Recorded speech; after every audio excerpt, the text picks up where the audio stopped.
Hai teman-teman, perkenalkan nama saya Islimetale, saya dari Fakultas Ilmu Komputer, Program Studi Informatika, Universitas Kristen Indonesia Maluku, dan di sini saya akan membahas materi mengenai mata kuliah kalkulus. Berikut adalah materi yang akan saya bahas. Yang pertama, definisi fungsi. Fungsi merupakan hubungan antara dua variabel atau lebih. Variabel dibagi menjadi dua, yaitu variabel bebas atau independen, dan variabel terikat atau dependen. Pada variabel bebas merupakan variabel yang nilainya tidak bergantung pada nilai variabel lain, sedangkan variabel terikat merupakan sebaliknya, atau nilainya tergantung pada variabel lain.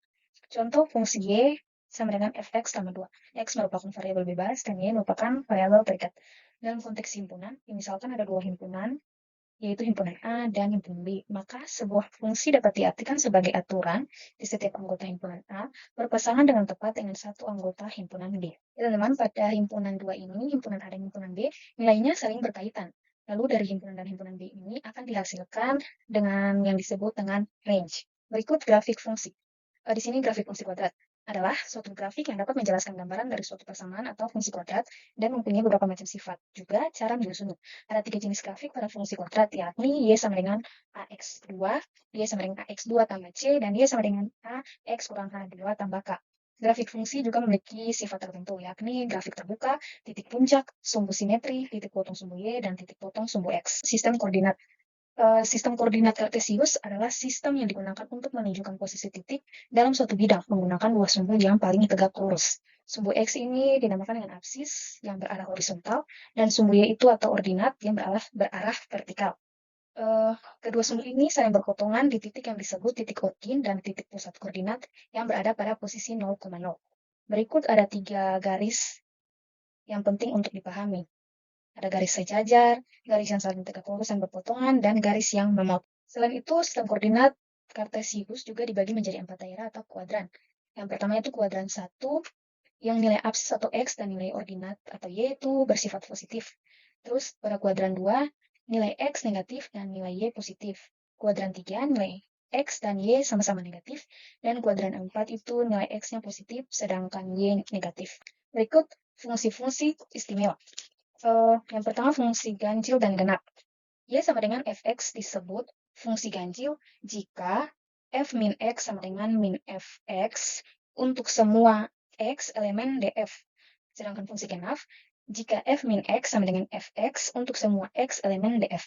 Contoh, fx sama dengan cos x. Fungsi genap karena f min x sama dengan cos min x sama dengan cos x sama dengan fx. Terus fx sama dengan x pangkat 3 kurang 3x. Fungsi ganjil karena f min x sama dengan min x pangkat 3 kurang 3 min x. Terus f min x sama dengan min x pangkat 3 tambah 3x.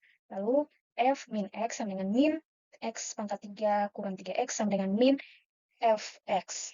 Kedua, fungsi terbatas. Min fx disebut fungsi terbatas di atas pada suatu interval jika konstanta m demikian, sehingga fx kurang lebih dari sama dengan m untuk semua x elemen interval tersebut. Contoh, 1 fx sama dengan x tambah 3. Fungsi tak terbatas pada interval min tak terhingga dan tak terhingga. Yang ketiga itu fungsi periodik. Fx disebut fungsi periodik dengan periode t jika semua irisan x elemen df berlaku fx tambah t sama dengan fx. T lebih dari 0, t konstan terkecil yang memenuhi. Contoh, fx sama dengan sin x adalah fungsi periodik dengan periode t sama dengan 2v karena sin x tambah 2v, sin x tambah 4v sama dengan sin x tambah 6v. Berikut operasi pada fungsi. Operasi aljabar pada fungsi terdiri atas 4 hal, yakni pengurangan, penjumlahan, pembagian, dan perkalian. Penjumlahan, pengurangan, pembagian, dan perkalian dapat didefinisikan sebagai berikut. Di sini ada contoh soal. Diketahui fx sama dengan 2x tambah 4 dan gx sama dengan x kurang 5. Tentukanlah f tambah gx. Jawabannya, f tambah gx sama dengan fx tambah gx sama dengan 2x tambah 4 tambah x kurang 5. Sama dengan 3x kurang 1.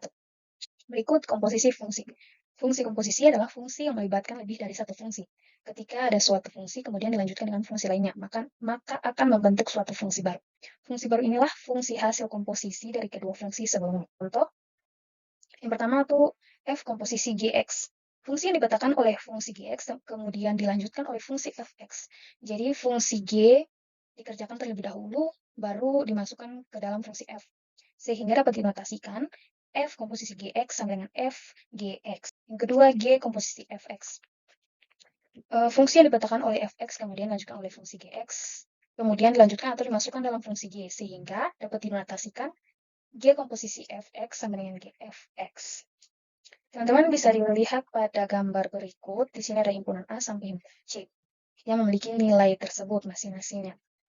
Dapat diperoleh jika FAB ditentukan dengan rumus Fx dan GAB ditentukan dengan rumus Gx. Maka hasil F komposisi G dari gambar di atas adalah Hx sama dengan G komposisi Fx sama dengan Gfx. Berikut fungsi trigonometri. Merupakan suatu fungsi yang memiliki grafik berulang secara terus-menerus dalam suatu periode tertentu. Rumus trigonometri. Di sini saya hanya akan membahas dua. Yang pertama, rumus identitas trigonometri. Sin kuadrat sepadan tambah cos kuadrat sepadan sama dengan 1. Tan kuadrat sepadan tambah 1 sama dengan sek kuadrat sepadan. 1 tambah cos kuadrat sepadan tambah sama dengan cos kuadrat sepadan. Kedua, rumus jumlah dan selisih sudut. Sin sepadan tambah beta sama dengan sin sepadan cos beta tambah cos sepadan sin beta. Sin sepadan kurang beta sama dengan sin sepadan cos beta kurang cos sepadan sin beta. Berikut contoh soal. Tentukan nilai dari sin 45 derajat kali tan 60 derajat tambah cos 45 derajat tambah cot 60 derajat. Jawabannya adalah sin 45 derajat tan 60 derajat tambah cos 45 derajat cos 60 derajat sama dengan 1/2 akar 2 kali akar 3 tambah 1/2 akar 2 kali 1/3 akar 3 sama dengan 1/2 akar 2 tambah 1/6 akar 6 sama dengan 4/6 akar 6 sama dengan 2/3 akar 6. Ya teman-teman, berikut referensi yang saya gunakan. Sekian dan terima kasih.